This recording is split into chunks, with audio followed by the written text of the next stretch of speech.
سمعت آخر فترة كتير عن هالأكلة اللي بيقولوا لها تمرة النفاس، اللي هي عبارة عن تمر مع مكسرات وتوابل. وشارك معكم النتيجة طعمتها جدا جدا رائعة حتى لغير الحوامل والولدانين. على النار حطيت معلقة كبيرة من السمنة الحيواني أو الزبدة الحيواني، بس حصرا حيواني. استخدمت نص كيلو من عجينة التمر، ممكن تستخدموا التمر المنزوع النواة بس نقعه بشوية مي سخنة ليطرى.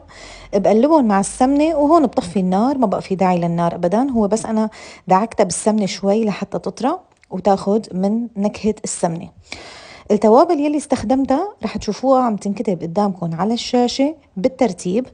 صراحة أنا حطيت من كل نوع معلقة صغيرة بالأول، بعد حسيت النكهة ما كتير ظاهرة فرجعت حطيت كمان. فأنتوا عندكم خيارين، إما من الأول تحطوا معلقة كبيرة من كل شيء أو تحطوا معلقة صغيرة تذوقوا، وإذا حسيتيهم ما ظاهرين رجعوا ضيفوا كمان. تمام. وكمان استخدمت لوز مطحون وجوز مطحون، هدول اختياريات وكميتهم كمان اختيارية، أنا حطيت نص كاسة بنص كاسة.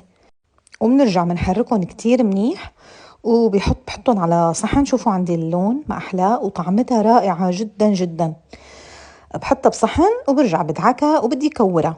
هلا هون فيكم تكوروها وعادي خلاص تحطوها على طرف، فيكم تغطسوها بالسمسم المحمص بحبة البركة. أنا عملت خليط من السمسم المحمص ومن حبة البركة وغطستهم فيها، كتير طلع موديلهم حلو، يعني منظرهم حلو وطعمتهم طيبة.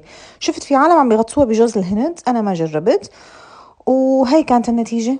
صراحة حتى هو ضيافة حلوة برمضان إذا عندكم ضيوف، بس طبعا لا يفضل الحوامل بالأشهر، يعني الحوامل اللي لسه ما ولادتهم قربت إنه ياكلوها. جربوها إن شاء الله بتعجبكم، وصحة وألف هنا.